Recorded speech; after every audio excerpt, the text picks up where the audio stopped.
Hello viewers, আসসালামু আলাইকুম। MRH টিউটোরিয়ালের পক্ষ থেকে আপনাদেরকে স্বাগতম। আমি আছি আপনাদের সাথে মোহাম্মদ রকিব হাসান। আজ এই ভিডিওতে আমি আপনাদেরকে দেখাবো কিভাবে আপনারা টগল নিয়ে কাজ করবেন। তো চলুন ভিডিওটি শুরু করা যাক।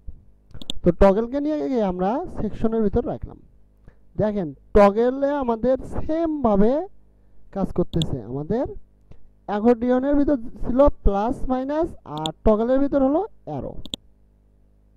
তো আচ্ছা, যদি তাই হয় তাহলে আমরা টগলটা একটু বুঝি।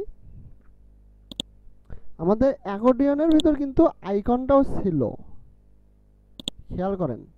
অ্যাকর্ডিয়নের ভিতর আমাদের আইকন ছিল, কিন্তু আমরা কিন্তু পুরো ভিডিওতে আইকনটি বুঝাইনি এবং স্টাইলও বুঝাইনি। কারণটা হলো আমরা টগলে গিয়ে এটা পুরোপুরিভাবে বুঝিয়ে দেব। তো এ নিয়ে আপনাদের টেনশনের কিছু নেই। তো আমরা টগলে গেলাম, খেয়াল করেন আমরা টগলে গেলাম। টগলে যাওয়ার পর আমাদের সেম ভাবে আমরা টগলে ক্লিক করলাম। টগল ওয়ানে আমি আগেরটাই দেই, are U A web designer, okay question mark. নিচে এসে এখানে আমার কিছু ইমেজ দেখাচ্ছে এবং তার নিচে গিয়ে আমাদের শো করতেছে কি এখানে অডিও ভিডিও এখানে দেওয়ার পর আমরা যদি নিচে এখন দিতে পারি ইয়েস, সরি ইয়েস, ওকে দিয়ে দিলাম। দিয়ে দেওয়ার পর আমরা একটু নিচে যাই, নিচে যায় আইকন। আইকন যদি না দেই তাহলে দেখেন আমাদের এখানে যে অ্যারোটি ছিল সেই অ্যারোটি চলে গেছে। ওকে, আমরা যদি সরি আইকনে যাই, তো এখান থেকে আমরা আইকন দিতে পারি। ইনসার্ট করে দিলাম। তো আমরা যখন এখানে আইকনটি চেঞ্জ করে দিলাম, ঠিক আছে হইল এটা। এরপর অ্যাক্টিভ আইকনে আমরা অ্যাপটা ইনসার্ট করে দিলাম। ওকে, দেখেন এইটা আমাদের টগলে কিন্তু সেট হয়ে গেছে। এরপর আমরা চলে যাই স্টাইলে। টগল হইল, এরপর আমরা স্টাইলে গেলাম। স্টাইলে যাওয়ার পর বর্ডার উইথ, বর্ডার বলতে এই যে আমাদের যে বর্ডারটা আছে সেইটা। তো আমরা বর্ডার উইথে রাখবো না, একবারে 0 করে দিলাম। বর্ডার কালার আমরা এটা সবুজ, না আমার মনে হয় রেড কালারটি ভালো লাগবে, তো একটু বর্ডারটা দিয়ে দিলাম।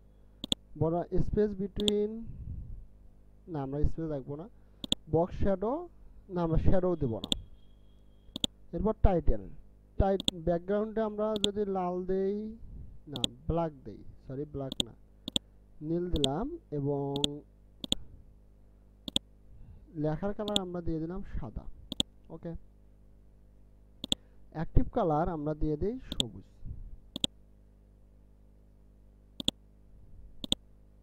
দেখেন ওকে, পেডিং আমরা হালকা একটু পেডিং দিয়ে দিলাম। ওকে, এরপর আইকন, আইকন আমরা কোন পাশে দেব, ডান পাশে না বাম পাশে? আমাদের মনে হয় বাম পাশে উত্তম। আইকন কালার আমরা রেড দিলাম। অ্যাক্টিভ কালার সবুজ দিয়ে দিলাম। স্পেসিং, হ্যাঁ হালকা একটু স্পেসিং থাকে। এরপর কন্টেন্ট, কন্টেন্ট ব্যাকগ্রাউন্ড কালার আমরা দেই হলো সাদা, আর কন্টেন্ট কালার আমরা দেই লাল। ওকে, টাইপোগ্রাফিতে আমরা গেলাম না। এরপর পেডিং একটু করে দেই।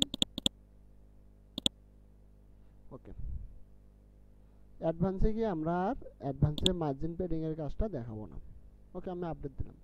আপডেট দেওয়ার পর আমি আমার ওয়েবসাইটটা একটু ভিজিট করে আসি। ওকে, দেখেন এই যে আমি দিলাম। ওকে, তো দেখেন কত সহজে আমাদের কাজটি কিন্তু কমপ্লিট হয়ে গেল।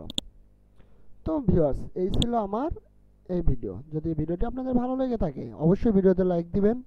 যদি ভিডিও সম্পর্কে আপনাদের কোনো মতামত থেকে থাকে অবশ্যই তা কমেন্ট বক্সে লিখে জানাবেন, এবং অবশ্যই চ্যানেলটি সাবস্ক্রাইব করে পাশে থাকা বেল বাটনটিতে ক্লিক করতে ভুলবেন না। নতুন নতুন সব আপডেট পাওয়ার জন্য অবশ্যই পাশে থাকা বেল বাটনটিতে ক্লিক করে দিন। ধন্যবাদ সবাইকে, ভালো থাকবেন।